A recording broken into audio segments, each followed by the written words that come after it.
For decades, Somali pirates have been a notorious symbol of chaos on the high seas. Unlike the romanticized figures of Blackbeard or Captain Kidd, these men are no swashbuckling legends. They are lean, desperate, and armed with modern weapons. Speedboats replace wooden galleons. AK-47s and RPGs replace cutlasses. Their raids have captured global attention and sent shivers across international shipping lanes. But what happens when these pirates, hardened by poverty and audacity, collide with the most powerful maritime force in human history, the United States Navy? That question is not just hypothetical. Again and again, it has been answered with precision, technology, and overwhelming force. The birth of modern piracy. The roots of Somali piracy trace back to the early 1990s, when President Said Barre's government collapsed in 1991. Somalia fell into civil war. With no central authority, the nation's coastline, one of the richest fishing zones in the world, was left undefended. Foreign fleets from Europe and Asia flooded Somali waters, stripping fish stocks bare and even dumping toxic waste along the coast. Local fishermen, stripped of their livelihood, grew desperate. Some picked up rifles and boarded skiffs, at first claiming to be coast guards, defending their waters. But desperation soon gave way to greed. By the early 2000s, piracy had become a full-blown criminal enterprise. Small villages like Isle and Hopio became pirate havens. Warlords armed crews with fast skiffs, GPS trackers, and automatic weapons. Their methods were simple but deadly. Swarm a vessel, fire into the air, overwhelm the crew, and demand ransom. At their peak, Somali pirates collected hundreds of millions of dollars. The ransoms bought mansions, new boats, and weapons. But their growing audacity also attracted the attention of the U.S. Navy. The modern pirate arsenal. Somali pirate tactics were brutal and efficient. They operated in small, agile boats, sometimes using captured fishing trawlers as mother ships to extend their range. Their weapons of choice: AK-47 assault rifles, cheap and plentiful. Rocket-propelled grenades, effective at intimidating larger ships. Machetes and knives for boarding. Satellite phones, and GPS devices for navigation. They struck along critical shipping lanes in the Gulf of Aden and the Arabian Sea, routes that carry nearly 20% of the world's traded goods. Oil tankers, container ships, and luxury yachts became prey. Crews were taken hostage, ships anchored offshore, and ransoms demanded, sometimes in the millions. Enter the U.S. Navy. Standing against them was a very different kind of adversary. The United States Navy is the most advanced naval force in the world. With destroyers, aircraft carriers, submarines, and drones, it embodies technological dominance and strategic precision. Its mission in these waters: safeguard freedom of navigation and ensure international trade routes remain open. Piracy, no matter how small, was a threat to global order, and the Navy responded accordingly. To fight piracy, the Navy doesn't always reach for missiles and bombs. Instead, it employs a mix of lethal and non-lethal tools. Long-range acoustic devices, emitting painful sound waves to incapacitate pirates without permanent harm. Water cannons, blasting skiffs and flooding engines. Helicopters and UAVs, providing surveillance and deterrence. But when non-lethal measures fail, lethal force is swift and precise. The Maersk, Alabama incident, April 2009. The container ship MV Maersk, Alabama sailed through the Indian Ocean carrying food aid. It was a routine voyage, until 4 Somali pirates approached in a skiff. They boarded quickly, seizing the crew. In the chaos, the pirates took Captain Richard Phillips hostage and fled in a lifeboat. For the world, it was a chilling headline. For the U.S. Navy, it was a call to action. Within hours, the guided missile destroyer U.S. Bainbridge and other naval vessels surrounded the lifeboat. Negotiations dragged on for days. The pirates grew desperate.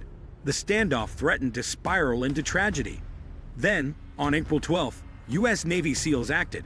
3 snipers, positioned on the deck of the Bainbridge, waited for the perfect moment. When the lifeboat shifted suddenly and the pirates exposed themselves, the command came. 3 shots, 3 kills. Captain Phillips was pulled out alive, unharmed. This operation, later immortalized in the film Captain Phillips, demonstrated not just American firepower, but discipline. Every trigger pull was measured, every second calculated. U.S. Nicholas, and the pirate skiff. 1 year later, April 2010, the U.S. Nicholas, a frigate patrolling the Indian Ocean, detected a pirate skiff. As the Navy ship closed in, the pirates opened fire, unleashing their AK-47s at one of the most sophisticated warships afloat. The response was immediate. The Nicholas returned fire, disabling the skiff. A boarding team captured the pirates, while others abandoned their vessel and were taken into custody. For the pirates, it was another disaster. For the Navy, another demonstration that no skiff, no matter how daring, could match an Arleigh Burke class destroyer or an Oliver Hazard Perry class frigate, equipped with radar, missiles, and trained crews. Technology meets desperation. Why do Somali pirates keep trying?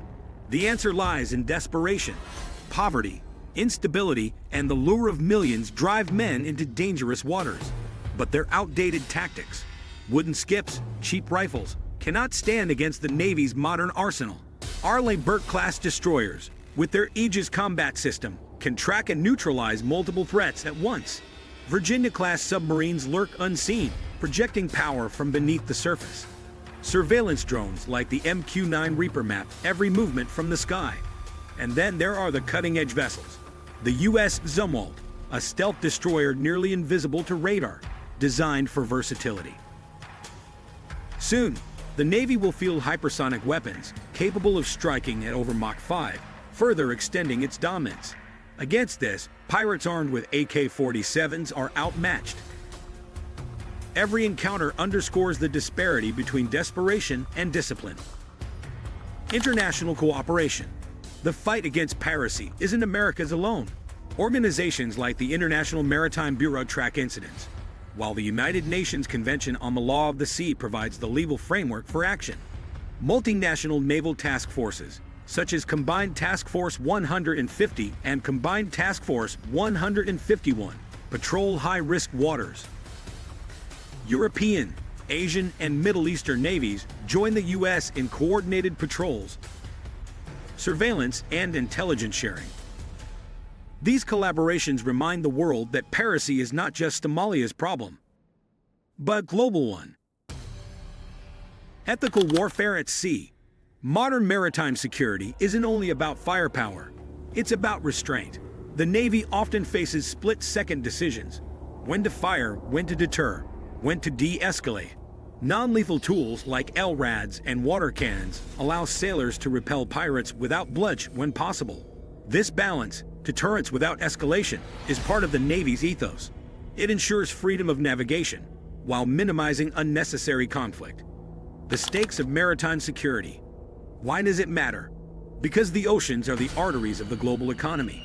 Over 90% of world trade moves by sea. Oil tankers, container ships, food supplies, all pass through choke points like the Strait of Hormuz and the Gulf of Aden. A single hijacking can disrupt millions of dollars of commerce. A series of successful attacks could shake confidence in global trade routes. The Navy's presence ensures stability not only for America, but for the entire world. The human element. Behind the steel and strategy are people. Sailors on months-long deployments, patrolling treacherous waters. SEALs who train endlessly for missions where one mistake costs lives. Crews who know that every radar ping, every unidentified skiff, could be a threat. Their vigilance, discipline, and courage form the backbone of maritime security. Pirates and their fate. For Somali pirates, every raid is a gamble. Driven by desperation and greed, they risk everything for the promise of ransom. But again and again, their story ends the same way. Destroyed skiffs, captured crews, lives lost to overwhelming naval force. Their resilience should not be underestimated, but neither should their underestimation of the U.S. Navy. Chaos versus steel. The struggle between Somali pirates and the U.S. Navy is more than a battle at sea. It is a clash between two worlds. On one side, desperation born of poverty and lawlessness. On the other, innovation, discipline, and overwhelming force. The pirates symbolize chaos. The Navy, order. Together, they tell a story of risk and resilience, of ancient crimes meeting modern steel. In the end, piracy remains a perilous gamble, and the U.S. Navy stands as a guardian of the oceans, ensuring that the world's trade routes remain open, safe, and free.